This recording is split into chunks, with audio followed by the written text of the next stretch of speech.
ప్రేమ వలపు 13వ భాగం.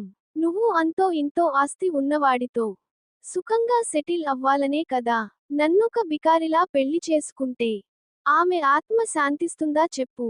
ఆ మాట నిజమే, తలూపింది మాధురి. సుస్మితతో ఎంతో కొంత ఆస్తి మా పేరు మీద రాయించుకోగానే నేను నిన్ను పెళ్లి చేసుకుంటాను. ఆ సుస్మిత ఎక్కడ ఉందో తెలిస్తే కాళ్లావేళ్లా పడి కొంత ఆస్తి మా పేరు మీద రాయించుకుంటాను. నువ్వు చేయాల్సిందల్లా ఆ సుస్మిత ఎక్కడ ఉందో నాకు చెప్తే చాలు. బతిమాలుతున్నట్టుగా అన్నాడు శేషేంద్ర. నాకు తెలిసి ఉంటే ఈపాటికే నీకు చెప్పేసేదాన్ని. నువ్విలా అడగాల్సిన అవసరం లేదు. మాధురి అంది. తను కనిపించకుండా పోయి 2 రోజులే కదా అయింది. ముందో వెనుకో తను నాకు ఫోన్ చేస్తుంది. తను ఫోన్ చెయ్యగానే ఎక్కడ ఉందో అడిగి తెలుసుకుంటాను. నువ్వు చాలా తెలివిగా అడిగి తెలుసుకోవాలి.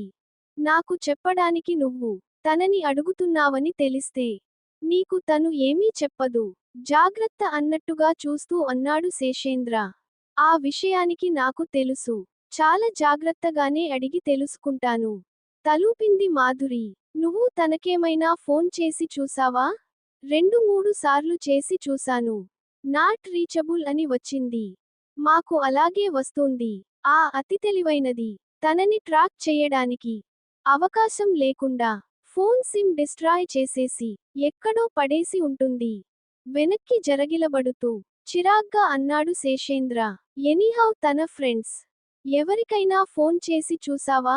నాకు తనకి కామన్ గా ఉన్న ఒకరిద్దరు ఫ్రెండ్స్ కి ఫోన్ చేసి చూశాను. వాళ్ళు తమ దగ్గరికి రాలేదని చెప్పారు. ఎక్కడికి వెళ్ళి ఉంటుందో ఏమీ అంతుపట్టడం లేదు. దేశం కానీ దాటి వెళ్ళిపోలేదు కదా. తనకి ఒకరిద్దరు ఫ్రెండ్స్ అబ్రాడ్ లో కూడా ఉన్నారు. అలా అబ్రాడ్ వెళ్ళిపోయి ఉంటుందనిపించడం లేదు. ఈ చుట్టుపక్కలే ఎక్కడో అక్కడ ఉండి ఉంటుంది. నేడో రేపో నాకు ఫోన్ చేస్తుంది. నేను తానెక్కడ ఉందో కనుక్కుని నీకు చెప్తాను. నువ్వు ధైర్యంగా ఉండు. మాధురి అంది.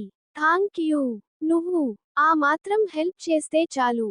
మాధురి మొహంలోకి కృతజ్ఞతగా చూస్తూ అన్నాడు శేషేంద్ర. నువ్వు నాకు థాంక్స్ చెప్పక్కరలేదు. ఇది నా అవసరం కూడా కదా. కుర్చీలోనుంచి లేచింది మాధురి. ముందు నేను నీకు కాస్త కాఫీ తీసుకొస్తాను. కాఫీ కన్నా కూడా నీ దగ్గర నుంచి నాకు కావలసినది వేరే ఉంది. తను కూడా సోఫా లోనుంచి లేచి అన్నాడు శేషేంద్ర. బెడ్ రూమ్ లోకి వెళదామా? పశువు కన్నా హీనంగా తన కామ వాంఛ మాధురితో తీర్చుకున్నాక కాఫీ తాగకుండానే అక్కడ నుండి వెళ్ళిపోయాడు శేషేంద్ర. లేచి వంటిమీద బట్టలు సర్దుకునే ఓపిక కూడా లేకుండా అలాగే బెడ్ మీద పడుకుని ఉండిపోయింది మాధురి. తన చిన్నతనంలో ఒకరు, ఇద్దరు, ఒక్కోసారి ముగ్గురు మగవాళ్ళు తన తల్లి గదిలోకి వెళ్ళాక తన తల్లి ఏడుపు, అరుపులు వినిపిస్తుంటే ఏం జరుగుతుందో తనకి అర్థం అయ్యేది కాదు. కానీ ఆ రోజు ఆ రాస్కేల్ తననలా రేప్ చేసిన తరువాత ఆ మగవాళ్ళు తన తల్లినేం చేసేవారో అర్థమయ్యి మ్రాన్పడిపోయింది. తన గురించి కూడా ఆలోచించకుండా తన తల్లి ఆత్మహత్య చేసుకోవడంలో కూడా ఆశ్చర్యం ఏమీ కనిపించలేదు. తన తల్లి పడ్డ హింస అర్థం అయ్యాక తను కూడా పెద్ద మనిషి కాకుండానే అలా రేప్కి గురయ్యాక సెక్స్ అంటేనే తనకి వెగటు, అసహ్యం పుట్టాయి. నీ జీవితం నా జీవితంలా కాకూడదు.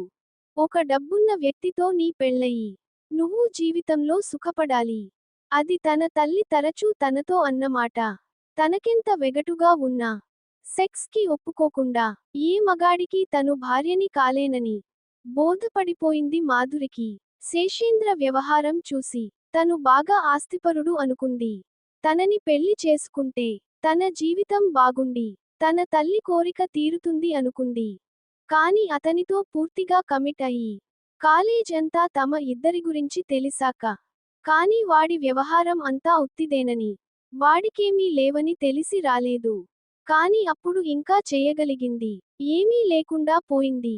ఒక్క శేషేంద్ర చెప్పింది చెయ్యడం తప్ప. శేషేంద్ర చెప్పేడనే సుస్మితతో స్నేహం చేసినా ఆమెతో స్నేహం తనకెంతో ఆనందాన్ని ఇచ్చింది. తను మాత్రమే కాదు, తన మనసు కూడా చాలా అందమైనది. తనకెన్నో రకాలుగా సహాయం కూడా చేసింది. అలాంటి సుస్మితని డ్రగ్ అడిక్ట్ ని చెయ్యమని శేషేంద్ర అంటే తను అస్సలు ఒప్పుకోలేదు. తనని అలా డ్రగ్ అడిక్ట్ గా ఉండిపోనివ్వం. మాకు కావాల్సిన ఏదో కొంత ఆస్తి మా పేరు మీద రాయించుకున్నాక తనని మళ్ళీ మామూలుగా మార్చేస్తాం. అలా రాయించుకోకపోతే నేను బికారిగానే ఉండిపోతాను. ఒక బికారిని పెళ్లి చేసుకోవడం నీకిష్టమా? మీ అమ్మగారి కోరిక ఏమి కావాలి? అలా చెప్పి చెప్పి తనని ఒప్పించాడు. కాని నువ్వు చెప్పిన ప్రకారంగా ఇంకో సంవత్సరం దాటితే కాని తనకి 22 రావు. ఆస్తి మీద హక్కు రాదు. ఇప్పుడు డ్రగ్ అడిక్ట్ ని చెయ్యడం వల్ల ప్రయోజనం ఏమిటి?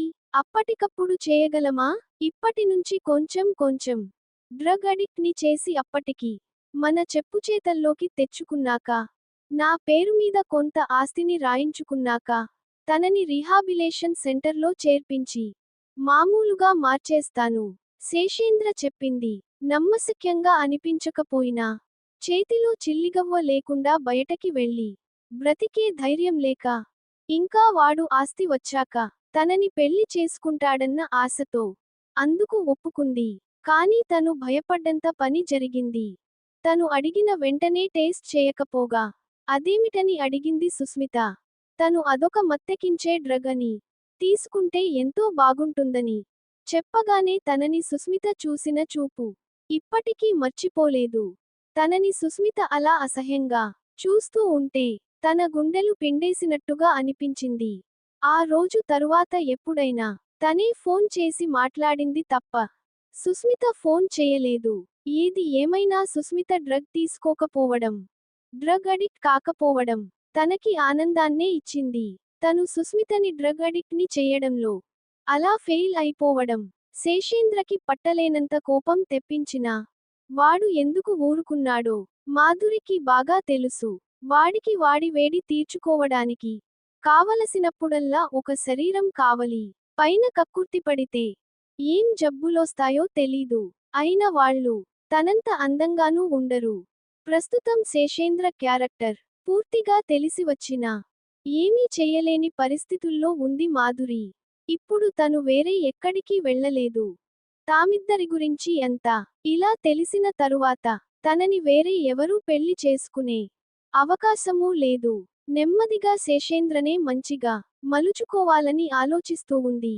మీరు ఈ ఆస్తి అంతటికీ వలం గార్డియన్ మాత్రమే అన్న విషయానికి మర్చిపోతున్నట్టు ఉన్నారు. మీ ఇష్టం వచ్చినట్టుగా ఆస్తులమ్మి వాడేస్తే తరువాత దానికి సమాధానం చెప్పాల్సి వస్తుంది. లాయర్ శతకోటి అన్నాడు. ఎంత వాడేస్తే మాత్రం తరిగిపోయే ఆస్తా మా బావగారిది? ఇన్ని రోజులుగా మా ఇష్టం వచ్చినట్టుగా ఖర్చు పెట్టేస్తున్నా, అందులో 10వ వంతు కూడా ఖర్చు అవ్వలేదు. వసంతరావు అన్నాడు. ఆయన ఆస్తి ఎంతైనా ఉండి ఉండొచ్చు. కానీ ఆ అమ్మాయికి ఆ ఆస్తి మీద హక్కు వచ్చాక ఇన్ని రోజులు మీరు అమ్మిన వాటికి వివరాలు అడిగితే మాత్రం మీరు సమాధానం చెప్పక తప్పదు. మీరు ఆ ఆస్తులు అమ్మడానికి సరైన కారణాలు చెప్పలేకపోతే మిమ్మల్ని ఆ అమ్మాయి జైలుకి కూడా పంపించొచ్చు. శతకోటి అన్నాడు. మమ్మల్నలా భయపెట్టకండి, కంగారుగా అంది పంకజం. అమ్మా, నేను మీకు ఎప్పటినుండో లాయర్ని. మీ ఉప్పు తింటున్నవాడిని. మిమ్మల్ని అనవసరంగా భయపెట్టాలని ఎందుకు అనుకుంటాను చెప్పండి? పంకజం ముఖంలోకి చూస్తూ అన్నాడు శతకోటి. కాని నిజాలు మాట్లాడకుండా ఎలా ఉండమంటారు?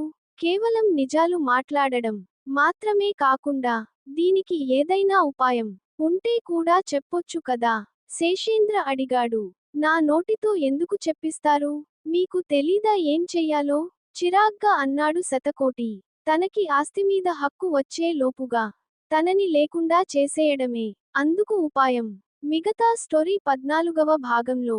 ఈ కథ మీకు నచ్చితే మరిన్ని మంచి కథల కోసం ఈ ఛానల్ని సబ్స్క్రైబ్ చేసి ప్రోత్సహించండి. సర్వే జనాః సుఖినో భవంతు.